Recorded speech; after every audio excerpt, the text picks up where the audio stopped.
Je, unahitaji taarifa kamili na uchambuzi wa ndani zaidi? Jiunge sasa katika grupu letu la WhatsApp kwa malipo nafuu kabisa. Utapata uchambuzi wa kila siku, mchana na jioni, update za dunia kwa haraka zaidi, fursa ya kumuuliza maswali Rahby papo hapo na kupata majibu ya haraka zaidi kutoka kwake. Usikose nafasi hii adhimu. Jiunge sasa na uwe mbele ya taarifa kuliko wengine. Tupigie kwa simu namba 0654467177 au tuandikie ujumbe ni unge na Rahby. Tutakuunga moja kwa moja. Sasa vyombo vya habari kadhaa vimeandika kuwa baada ya RSF kuipoteza Al-Fashar, ni kama vile Uturuki na Misri zimeongeza usaidizi wao wa kijeshi kwa jeshi la Sudan. Misri alikuwa na usaidizi kuanzia mwanzo wa mgogoro, lakini kitu ambacho kinapaswa kufikirika kwenye mgogoro wa Sudan, wakati raia wa Sudani wanaanza maandamano mwaka 2019, wanaanza maandamano ya kutaka kumondoa Omar al-Bashir. Kwa wale ambao walikuwa kinifuatilia, mimi tayari nilikuwa nazungumza na vyombo vya habari na tayari nilikuwa nikifanya uchambuzi mwingi kwenye vyombo vya habari kadhaa kuhusu mgogoro. Hata wakati al-Bashir ameondoka, nadhani nilizungumza na vyombo vya habari kadhaa wakati huo. Kile ambacho tulikuwa tunakiona ndani ya Sudani hakina tofauti sana na kile kilichoonekana mwaka 2011 Libya. Kuwa kilichokuwa kinaonekana ulikuwa ni mgogoro pekee wa ndani wa Sudan. Mgogoro wa Sudani kati ya raia wa Sudani na serikali ya Omar al-Bashir, kati ya raia wa Libya na serikali ya Muammar Gaddafi, na wale waliokuwa wakizungumza kwenye vyombo vya habari tuliokuwa tunawaona walikuwa ni raia halisi wa nchi husika, wa Libya, wa Sudan, ndio tulikuwa tunawaona. Kadri mgogoro ulivyokuwa, tunaona vitu tofauti. Baada ya mgogoro wa Sudani kukolea na kushika kasi, tukaanza kuona baadhi ya mamluki ambao wanatoka nje. Wakati huo ule mgogoro ulianza, unajua mwaka 2015 ndio Urusi rasmi aliingia Afrika.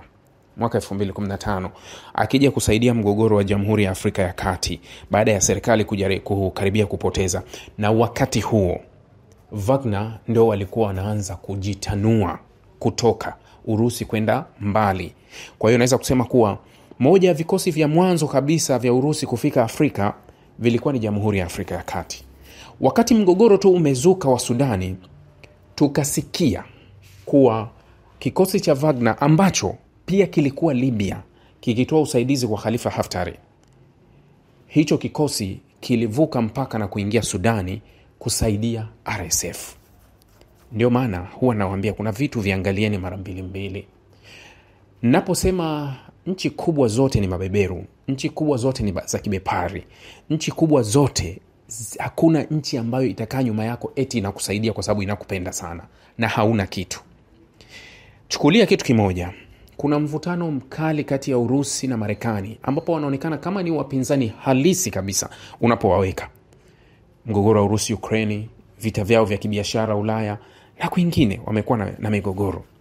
Lakini cha ajabu kuwa kiongozi wa mashariki mwa Libya, Khalifa Haftar, anapata usaidizi mzuri sana kutoka kwa Wagner ya Urusi na walimwezesha sana Khalifa Haftar. Lakini Khalifa Haftar ni zao la CIA, ni zao la Marekani. Niliwahi kuwapa simulizi ya Khalifa Haftar kipindi cha nyuma. Alifikaje Marekani, aliondokaje Marekani, kwa sababu Khalifa Haftar alikuwa rafiki mkubwa wa Gaddafi wakati wanampindua mfalme Idrisi. Walikuwa ni watu wa karibu, na Khalifa Haftar ni mmoja wa watu walikuwa na ushawishi mkubwa jeshini. Na hata Gaddafi akawa akimhofia Khalifa Haftar.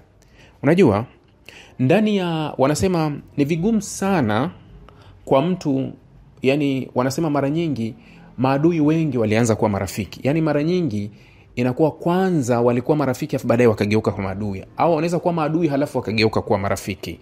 Unamuona Mzee Museveni na Dr. Kizza Besigye waliishi pamoja, walikaa msituni pamoja, walipigana pamoja, walishirikiana pamoja, tena kwa kuaminiana sana. Kizza alikuwa waziri wa Museveni. Leo hii Kizza anaozea gerezani kwa amri ya Museveni. Kawaida yani inakuwa marafiki hugeukana. Sasa Khalifa Haftari alikuwa mshirika karibu kabisa wa Gaddafi. Mpaka mwaka 83 yeye na wanajeshi waliokuwa kwenye mpaka wa Chad walivyotekwa, Gaddafi akawageuka. Akaambia chukua unapotaka kuwapeleka, ukitaka kuwaua waue. Lakini kwa sababu Gaddafi alikuwa ameona tishio la Khalifa Haftar, na ndio Marekani wakamchukua Khalifa mwaka 83, yeye na washirika wake.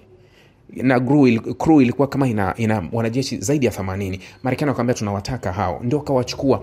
Khalifa akawa mmoja wa maafisa mzuri kabisa CIA ambaye anaweza akawapa taarifa nzuri kumhusu Gaddafi kwa miaka toka mwaka 83 alikwenda Marekani mpaka mwaka 2011 anarudishwa Libya kwenda kumaliza mission ambayo tayari walikuwa wakimtafuta Gaddafi kwa miaka mingi. Sasa unaona Khalifa Haftari ni zao lililopikwa Marekani, lakini Khalifa Haftari kwenye uwanja wa vita kule Libya anapokea usaidizi wa Marekani na Urusi.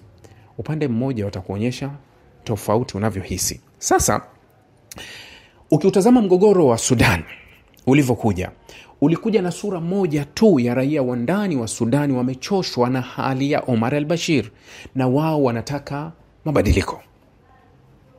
Baada ya kudondoka al-Bashir, tukaanza kuona rangi zinazotoka nje. Yani kumbe waliofadhili, walioratibu, walioshughulika na hiyo shughuli nzima, tukaanza kuona minyororo inatoka nje tu, usaidizi wa huyu.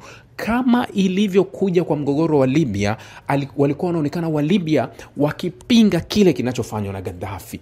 Wakaandamana, wakafanya nini mpaka serikali ya Gaddafi ikaanza kupambana na waandamanaji.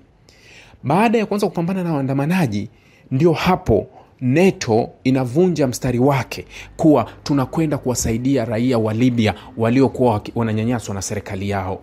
Lakini NATO haijaenda kuwasaidia raia wa Burma wanaouawa makundi kwa makundi na jeshi la Burma, Rohingya. Haijaenda kuwasaidia. Haijaenda NATO haijaamua kucross kuingia Sudani kusaidia raia wa Sudani wanaouawa na vikosi ambavyo upande wa pili vinasaidiwa. Unajua kitu kimoja ambacho kiko wazi, wakati wa Sudani wamempindua al-Bashir, huwezi kuamini Marekani alikuwa upande wa jeshi. Walikuwa upande wa jeshi kwa sababu hofu ya mamlaka ya kiraia ndani ya Sudani ndio hofu ya mamlaka ya kiraia Misri.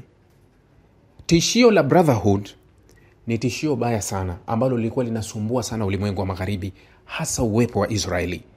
Kama wa Misri watatembea kwenye njia ya Muslim Brotherhood na Mohamed Morsi alivyokuwa anakiota, ndio maana kulikuwa kuna ushirikiano wa kila namna kutoka kwa Marekani na washirika na baadhi ya nchi za Kiarabu kuhakikisha kuwa Muslim Brotherhood wanaondolewa na Mohamed Morsi. Hili nimewahi kulizungumza kipindi cha nyuma. Nimewahi kulizungumza kwa nini tishio. Nililizungumza kwa nini Misri walikuwa hawataki kupokea raia wa Gaza kuvuka, kwa kile ambacho walikuwa nakisema wao kuwa watu wa Gaza wana haki ya kuishi kwenye ardhi yao wa Palestina. Wanajikingia kwenye hilo, lakini ndani yake kulikuwa kuna ajenda ya Muslim Brotherhood. Kundi kubwa la Muslim Brotherhood baada ya kupinduliwa Mohamed Morsi mwaka 2012, vijana wengi waliuawa pale Misri, vijana wengi waliozea magerezani ambao ni wafuasi wa Muslim Brotherhood, lakini baadhi walikimbilia Syria na baadhi wengi wakakimbilia Gaza.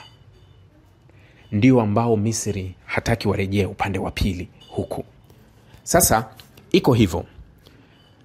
Kwa wale ambao wameanza kufuatilia habari siku nyingi kidogo, mnakumbuka kadhia za Sudani za kina Hassan al-Turabi. Sudani wakati wana mgogoro na Sudani Kusini, kuna baadhi ya majimbo yalikuwa yanataka kuanzisha majimbo yatayoendeshwa kwa sheria za Kiislamu.